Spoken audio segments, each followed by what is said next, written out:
Hello दोस्तों, कैसे हैं आप सभी का स्वागत है और सभी को जय हिंद, सभी को हार्दिक हार्दिक बधाई।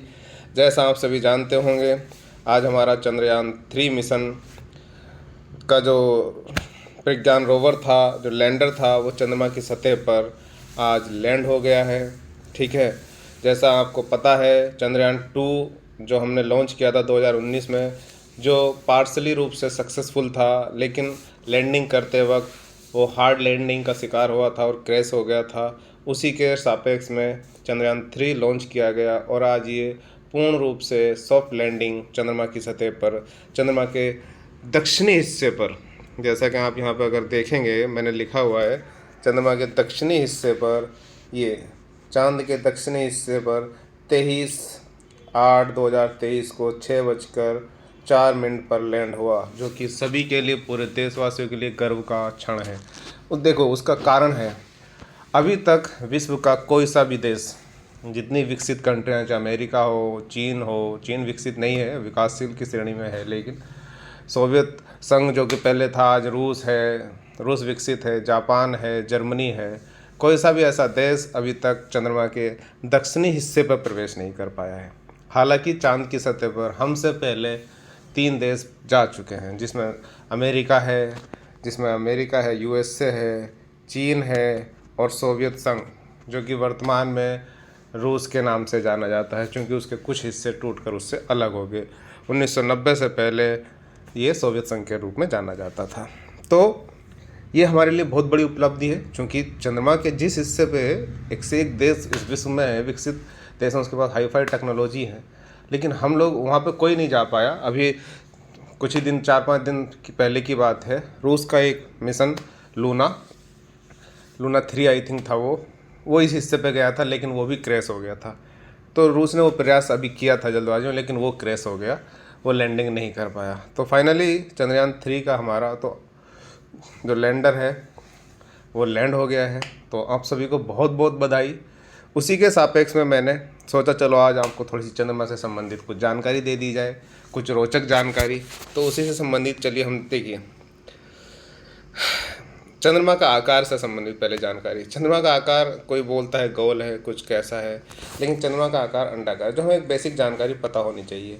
नॉर्मल में हम लोग सब कहते रहे ना, चंदा मामा चंदा मामा, चंदा मामा है तो उसके बारे में हमें जानकारी पता होगी।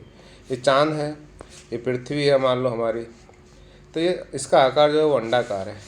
चांद पृथ्वी का एकमात्र प्राकृतिक उपग्रह है। हमारी पृथ्वी का एक ही उपग्रह है, वो है चांद, चंद्रमा, जो पृथ्वी के चारों ओर घूमता रहता है। ये आपको मैं थोड़ी सी रोचक जानकारी दे रहा हूँ, आगे देखिए। चंद्रमा का जन्म कैसे हुआ, बहुत इंटरेस्टिंग है। आखिरकार चांद बना कैसे, ठीक है। देखिए, बहुत समय पहले की बात है। ये बताया जाता है, ये हम नहीं कह रहे, ये वैज्ञानिकों ने बताया है कि एक भटकता हुआ ग्रह, जो सौरमंडल का कोई ग्रह था, जो पृथ्वी से टकराया। आप जानते हैं सौरमंडल में जो ग्रह हमारे पहले 9 हुआ करते थे, अब 8 हो गए हैं।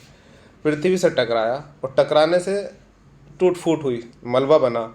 तो मलबे के कण फिर पृथ्वी की कक्षा में, जैसे पृथ्वी है अपनी, तो जब यहाँ से कोई टकराया आके ग्रह, तो जो भी टूट फूट हुई वो फिर कण उसी की गति से, पृथ्वी की गति से ऐसे पृथ्वी की कक्षा में चक्कर लगाने लगे, और ये सारा मलबा फिर इकट्ठा होकर एक ग्रह के रूप में इस तरीके से बन गया, उपग्रह के रूप में, एक कण के रूप में कहना चाहिए। तो घूमते घूमते क्या हुआ, वो इकट्ठा हो गया और चंद्रमा का निर्माण हुआ। मतलब एक बहुत बड़ा ये पिंड बन गया। उस पिंड को हम उपग्रह बोलते हैं और उसे ही हम चंद्रमा बोलते हैं, ठीक है। ये इसके वैज्ञानिकों ने ये साबित किया है ऐसा। चंद्रमा की उम्र देखिए, ये कितनी है, 4.51 अरब साल।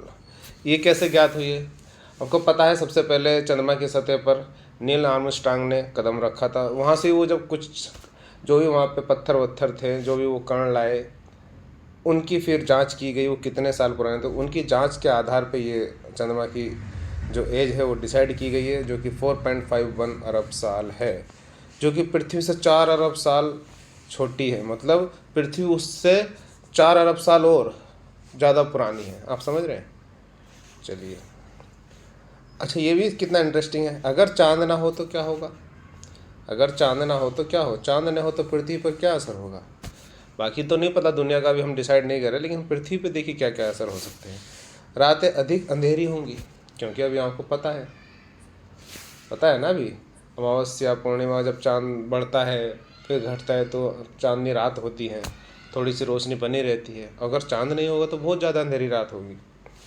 पृथ्वी पर दिन की अवधि 6 से 12 घंटे के बीच की हो जाएगी, जो कि अभी अवधि देखते हैं जब हम जाड़ों के मौसम में, तो अभी दिन की अवधि लगभग 8-9 घंटे की हो जाती है, और गर्मियों में 13-14 घंटे तक पहुंच जाती है। लेकिन अगर चांद ना हो तो ये 6 घंटे तक जा सकती है अवधि, और मैक्सिमम 12 घंटे हो सकती है, मिनिमम 6 घंटे तक ये जा सकती है।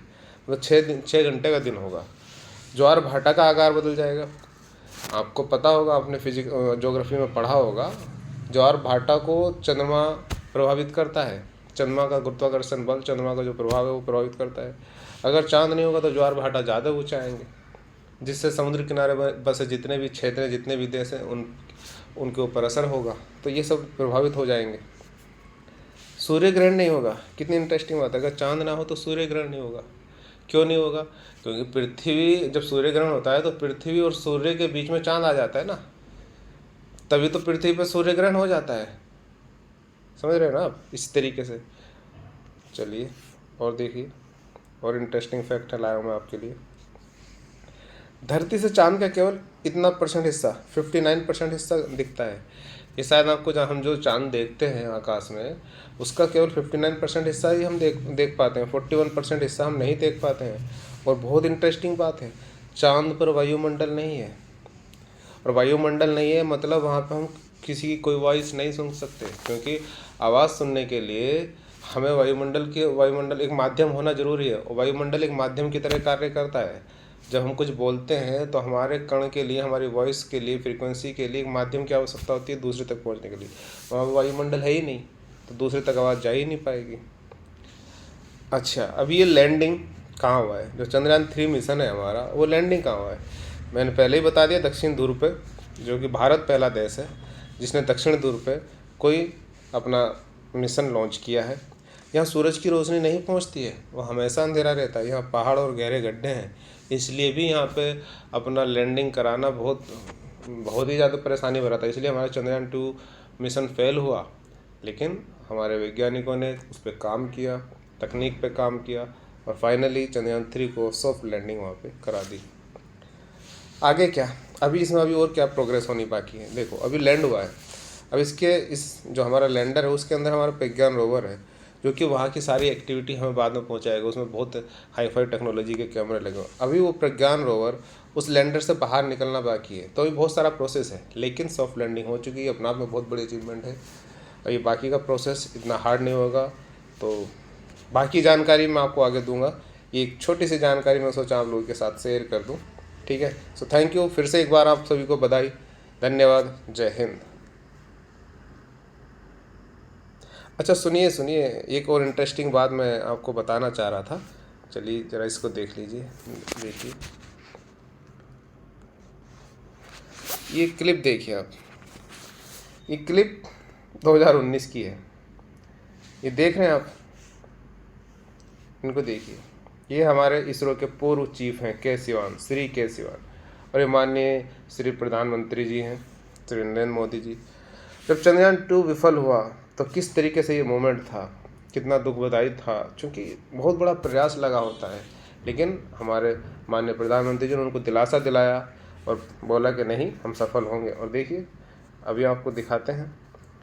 आज की एक क्लिप है ये, मैं इसमें प्ले नहीं कर पाऊँगा, लेकिन ही इज़ वेरी हैप्पी। उनसे पूछा गया अभी, ये जब फाइनली हम सक्सेस हो गए ये के सिवान जी ही है, और इन्होंने बोला है आई एम वेरी हैप्पी। यानी कि हैप्पी के लिए हमें लगता है एक खुशी के लिए कितना बड़ा काम ज़रूरी था। यानी कि खुशी की तो ज़रूरत थी। आज ये खुश हैं। इनके होते हुए हमने चंद्रयान 3 को चंद्रमा की दक्षिणी ध्रुव पर पहुंचा दिया है।